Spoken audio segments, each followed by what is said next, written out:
Tell me when camera is ready. Till then I apply some makeup. Oh, sorry. आप कहेंगे what are you doing sir? I was getting ready for the recording. है ना, मैं makeup कर रहा था. Generally I don't like makeup, ठीक है, क्योंकि मेकअप में क्या है, मेकअप हमें ब्यूटीफुल बनाता है या अगली बनाता है. आप बताइए, what do you think, what do you say about कि मेकअप में अगर हम किसी को देख लें, है ना, तो बड़ा अगली सा दिखता है हमें, यस और नो, पोता हुआ चेहरा, और वो जब स्क्रीन पे जाता है, हम स्क्रीन पे देखते हैं तो दैट पर्सन लुक्स ब्यूटीफुल, है ना. तो प्रेजेंटेबल बनाने के लिए जो एक्टर एंड एक्ट्रेसेस हैं अपने आप को पूरा, है ना, मेकअप करते हैं. तो मैं भी कर रहा था, वैसे मैं करता नहीं हूँ, ठीक है. तो आज मैं क्यों कर रहा हूँ ये भी मैं आपको बताऊँगा, यूँ ही नहीं कर रहा था मैं. और मेकअप भी करना भी पड़ता है तो मैं खुद ही करता हूँ. यहाँ कोई स्पॉट बॉय नहीं है, ऑफिस बॉय नहीं है ना. ये मेरा स्टूडियो है, यहाँ सिर्फ मैं हूँ और आप हैं, ठीक है. और स्टूडियो में क्या होता है, मूवी शूट होती हैं, तो सिमिलरली यहाँ पर मैं आपके लिए वीडियो रिकॉर्ड करता हूँ, है ना, ठीक है. तो मैं इसलिए बात कर रहा हूँ कि आज का जो हमारा टॉपिक है वो यही रहने वाला है, ठीक है. यहाँ पर मैं ही डायरेक्टर हूँ, मैं ही प्रोड्यूसर हूँ. ये है मेरा स्टूडियो. ये जेमिनी स्टूडियो नहीं है. जेमिनी स्टूडियोज़ का ही मैं नाम क्यों ले रहा हूँ, है ना. ये पिक्चर देखिए आप, जेमिनी स्टूडियो, सुना आपने. यही है आज का lesson. You now have some idea कि आज का टॉपिक क्या रहने वाला है, ठीक है. आज हम बात करने वाले हैं रियल लाइफ और रियल लाइफ की. डिफरेंस है कि नहीं है रियल लाइफ और रियल लाइफ में, है ना, ठीक है. तो आज हम यही डिस्कस करने वाले हैं कि स्टूडियोज़ की लाइफ.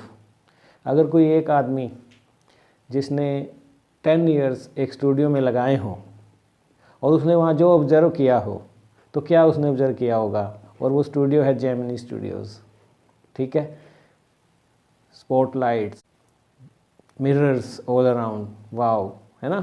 तो चलिए, इतना बड़ा स्टूडियो तो नहीं है, मेरा तो छोटा सा स्टूडियो है. It is not that big like Gemini Studios, but जैसा भी है, I welcome you all to my studio. This is Vijay Kumar, my new classroom. और जो लेसन मैं आज लेकर आया हूँ और जो अब तक मैंने आपको डिक्लेयर नहीं किया है, ये लेसन है पोइट्स एंड पैनकेक्स. समझे आप. इसलिए मैंने इतना ये सब किया कि मैं पहले मेकअप से शुरू करता हूँ. ये मेरा मेकअप डिपार्टमेंट है. वैसे मैं करता नहीं हूँ, मैं कर नहीं रहा था. देखो आप, ये अभी सील्ड ही है. ये मेरी वाइफ का है, मैंने उससे लिया है. ये थोड़ी देर के लिए मैं यूज़ करता हूँ, नाराज़ भी हो जाती. ओके, चलो, मैं उसको नाराज़ नहीं करूँगा. इसका काम हो गया, ठीक है, हम इसको वापस दे देंगे.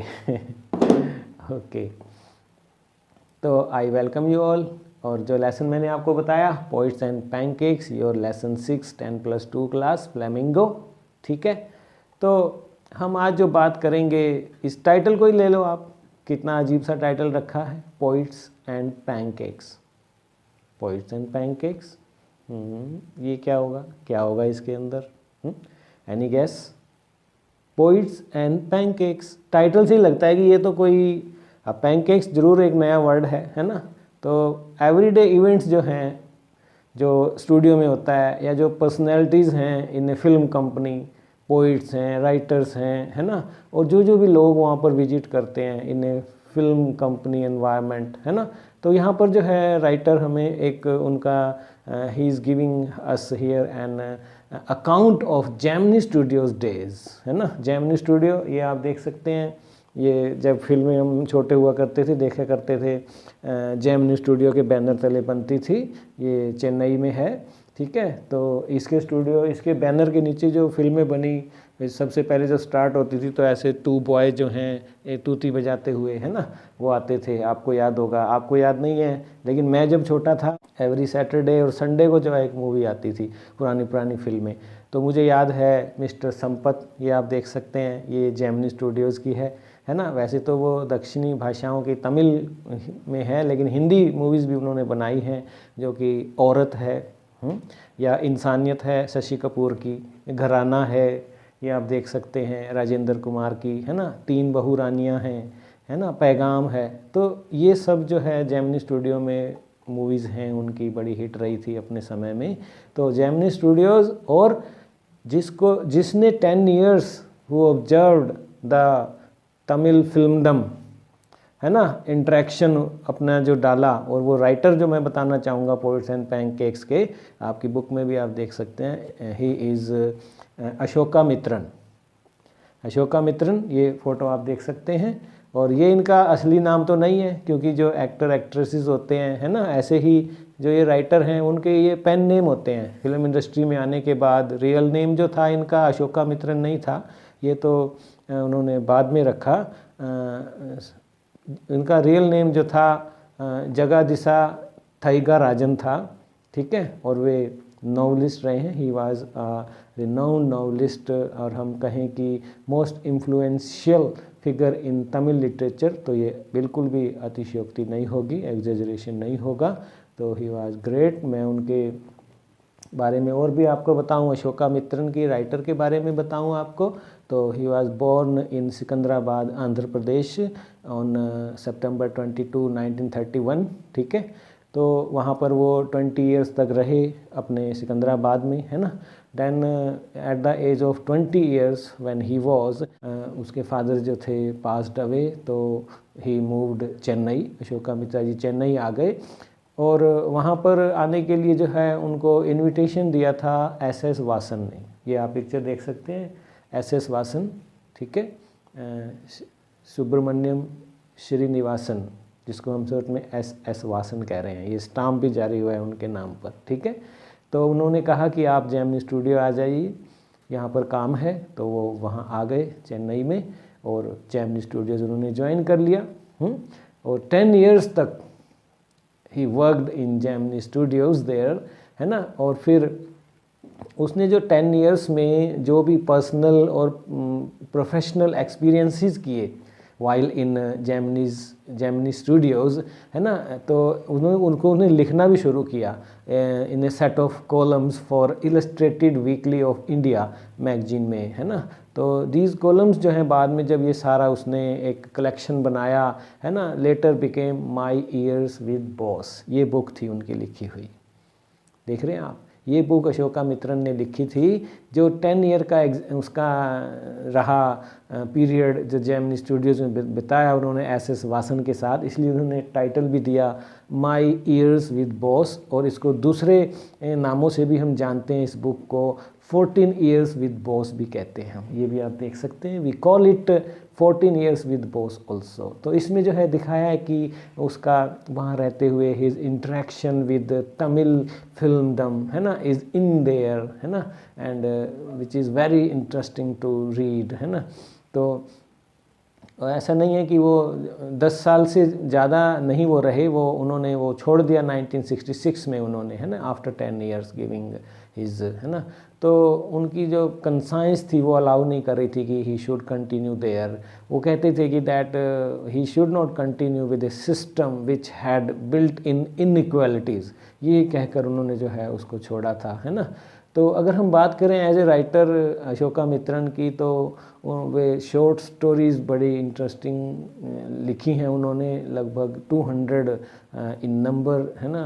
These are and 8 novels and 15 novellas, है ना, और which are translated in many languages like Hindi, Malayalam, Telugu, है ना।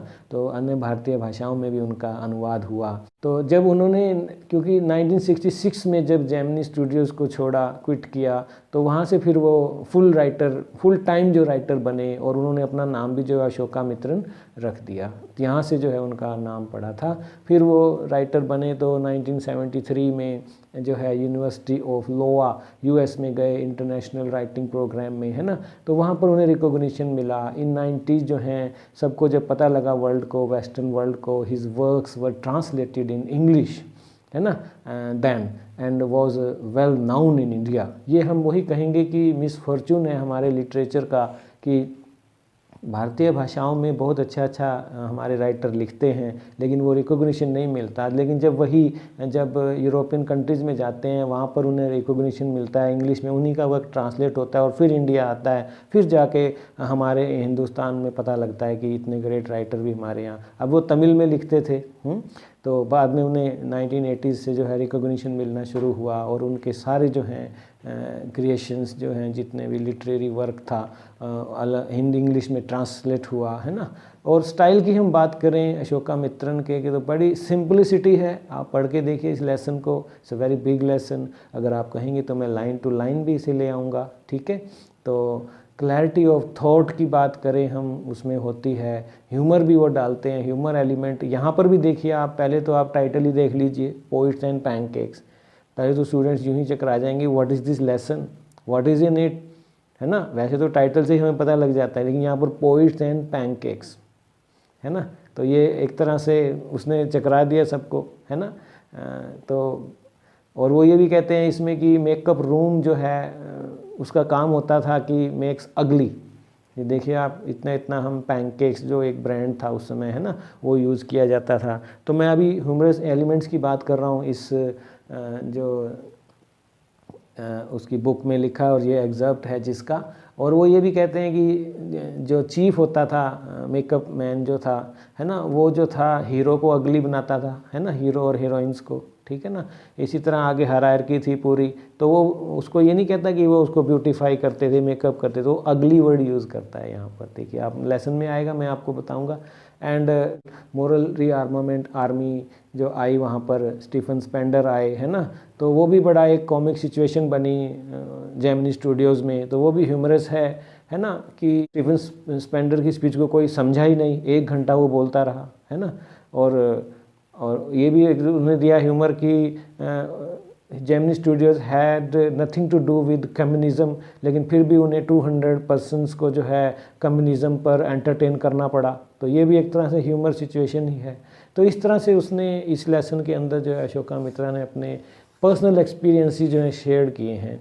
और हम बात करें तो कोहेरेंस ज़रूर इसके अंदर है। तो वैसे काफ़ी चैटी सा, ये कभी इस टॉप पर ले लिया उन्होंने, कभी इधर बोलने लगे, कभी इधर, क्योंकि एक्सपीरियंस शेयर कर रहा है ना वो अपने। तो ये एक नॉन फिक्शन ये वर्क है उनका।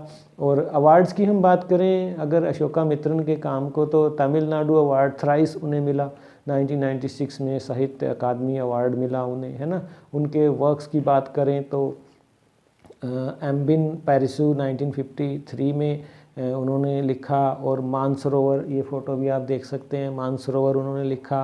And my years with boss, वो तो है ही आपने, जिसका ये एग्जर्प्ट हम आज स्टडी करने वाले हैं। एंड शॉर्ट स्टोरी कलेक्शन में अगर हम लें तो स्टिल ब्लीडिंग फ्रॉम वुंड जो थी उनकी, ये आप देख सकते हैं। तो इस तरह से उनके बड़े अच्छे वर्क हैं। तो यहाँ पर जो है अशोकामित्रा का जो ये लिटरेरी वर्क था, माई ईयर्स विद बॉस, है ना, जब उन्होंने अपनी जॉब 1966 में छोड़ दी, तो उसमें ये माई ईयर्स विद बॉस जो है उन्होंने लिखी थी अपने एक्सपीरियंस जो उसके जेमिनी स्टूडियोज़ में रहे। तो उसका ये एग्जर्प्ट जो ये चैप्टर आज हम आपके लिए स्टडी कर रहे हैं, 12th class, poets and pancakes, है ना। तो वैसे तो हम देखें +2 में ज़्यादातर आपके लेसन जो हैं एग्जर्प्ट ही हैं। जैसे ये एक एग्जर्प्ट है। इससे पहले आपने देखा कि जो लॉर्ड स्प्रिंग था, है ना, अनीश जुंग का, स्टोरीज़ ऑफ स्टोलन चाइल्डहुड जो उनकी बुक थी, उसका एक एग्जर्प्ट था। सिमिलरली डीप वाटर आपने देखा विलियम डगलस का, तो वो भी जो है ऑफ मैन एंड माउंटेन्स का एक एग्जर्प्ट था। इंडिगो आपने देखा, the life of Mahatma Gandhi by Louis Fischer, है ना, तो जो कि उन्होंने लिखी थी, रिटन ऑन गांधी उनकी जो थी, है ना। तो which is mean to be a best ever work written on Gandhi, है ना। तो इसी तरह हम इंटरव्यू देखें, 7th लेसन जो है आपका, वो भी जो है introduction to the Penguin book of interviews edited by Christopher Selvester, उनसे लिया गया है। सिमिलरली ये भी जो है एग्जर्प्ट है, माई ईयर्स विद बॉस की बुक से लिया है एग्जर्प्ट, पोइट्स एंड पैनकेक्स। तो इसके अगर हम प्लॉट की बात करें, इसके अंदर क्या है कि 1931 बोर्न जो ये अशोकामित्रन हैं, तमिल राइटर रहे हैं, वो जो रिकाउंट करते हैं अपने ईयर्स इन जेमिनी स्टूडियो, और वो बताते हैं कि कैसे जो है influence of movies on our life, है ना, क्योंकि हम लोग क्या है इमिटेट करते हैं, है ना, एक दूसरे को, फिल्म स्टार्स को, है ना, तो वो बताता है कि कैसे इन्फ्लुएंस पड़ता है ना। तो जेमिनी स्टूडियोज़, ये बात है 1940s में हुआ करता था ये, और एस वासन जो हैं उसके सुब्रमण्यम श्रीनिवासन, तो यहाँ से वर्ड बनता है एस वासन जो इसके ओनर थे।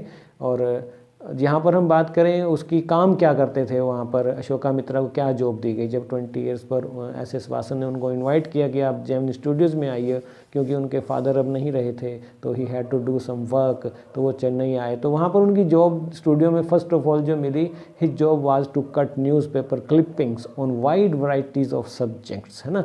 सम time he had to even write with his hands also, है ना।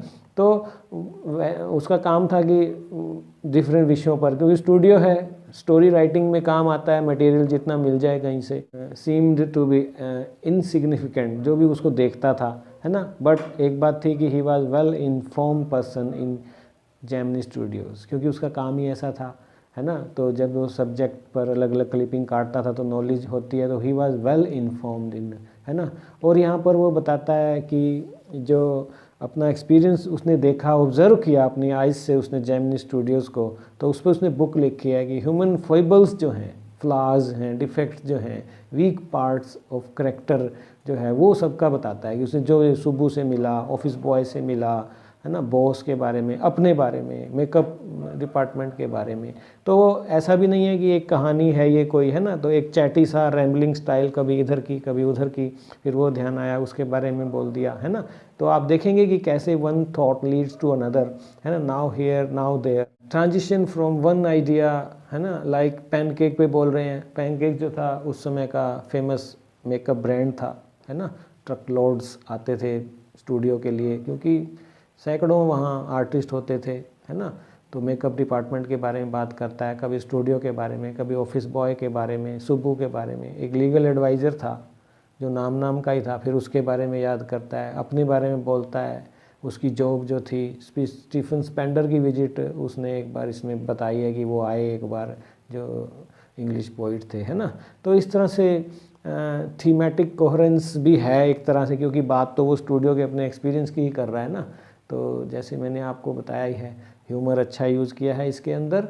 लेसन स्टार्ट यूँ होता है कि वो बात करता है पैनकेक की। सबसे पहले पैनकेक जो हुआ करता था उस समय का, ये आप देख सकते हैं यहाँ पर, ब्रांड नेम होता था मेकअप मटेरियल का, ठीक है। तो जेमिनी स्टूडियो जो है उसमें जो ट्रकों में भर भर के वो आता था, बहुत बॉट इन ट्रक लोड्स जो है ना। ग्रेटा गार्बो, कुछ उन्हें हीरो हीरोइंस के नाम भी लिए हैं, स्वीडिश एक्ट्रेस थी उसने उसको यूज़ किया, एंड मिस गोहर ने, वैजंती माला, ये आप देख सकते हैं, वैजंती माला उस समय की जो स्टार थी, उन्होंने जेमिनी स्टूडियो में अच्छा काम किया काफ़ी। तो वो बोलता है मस्ट हैव यूज्ड इट, वो एक नाम लेता है कि रति शायद बाद की हीरोइनों में से थी, रति अग्निहोत्री, एक दूजे के लिए वाली हीरोइन जो है, उसने नहीं यूज़ किया हो क्योंकि वो बाद में आई, है ना।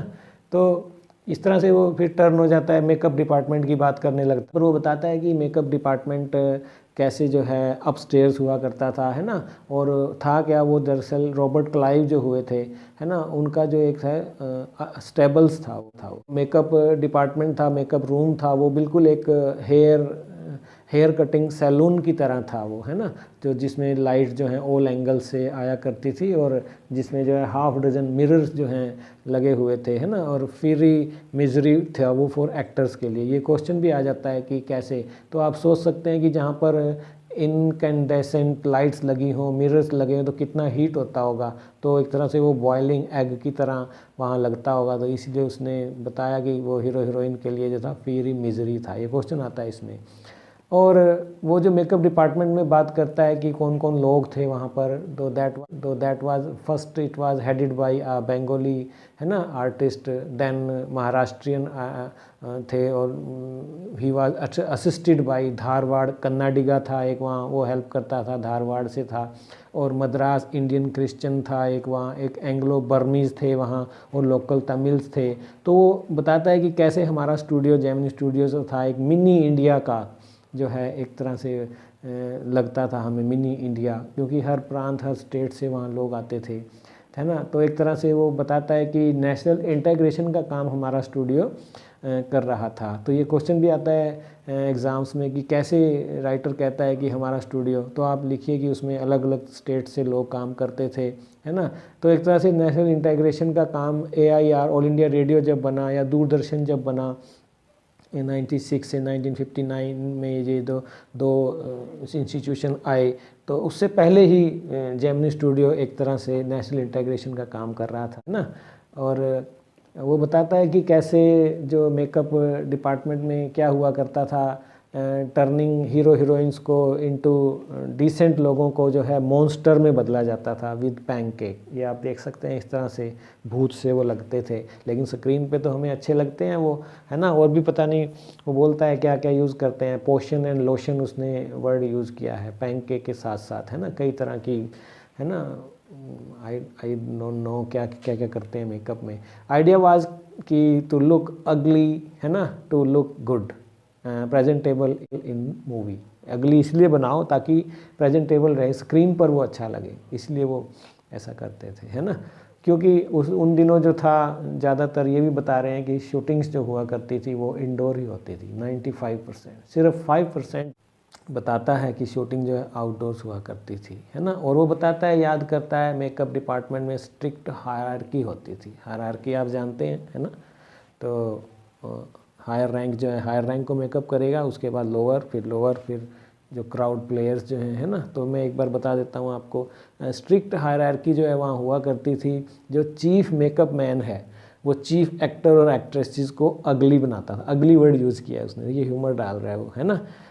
और सीनियर जो असिस्टेंट था उसका, है ना, वो हीरो हीरोइन को, चीफ एक्टरों को तो चीफ करेगा, उसके बाद जो सीनियर असिस्टेंट था वो सेकंड हीरो हीरोइन को, सेकंड रोल जो सेकंड मूवी में होता है हीरो हीरोइन, उनका करेगा। जो उसका जूनियर असिस्टेंट था वो मेन कॉमेडियन को जो है अगली करेगा। अगली वर्ड यूज़ कर रहा है वो, ठीक है। और जो ऑफिस बॉय होता था उसका काम था कि जो क्राउड प्लेयर होते थे, भीड़ जब चाहिए उनका मेकअप करना है, तो वो उसके लिए ऑफिस बॉय रखा हुआ था। और वो बताता है कि कैसे वो ऑफिस बॉय है, पहले मटेरियल को एक जॉइंट वेसल में बनाता था और फिर जो है ब्रश से स्लैप करता था उस क्राउड पर गैप फिलिंग का, ताकि वो थोड़ा सा प्रेजेंटेबल लगे, है ना। तो इस ऑफिस बॉय के बारे में भी यहाँ पर वो जोड़ देता है लास्ट लाइन में। तो एक कोहेरेंस भी उन्होंने दिखाया है, यहाँ ऑफिस बॉय डाल दिया, ऑफिस बॉय की बात करने लग जाता है राइटर। इस पार्ट में इतना ही, ठीक है। दिस इज़ पार्ट 1, ठीक है। हम मिलेंगे पार्ट 2 में, ठीक है, उसमें, और बाकी लेसन को हम वहाँ पर कवर करेंगे। ज़रूर देखिएगा पार्ट 2 में भी।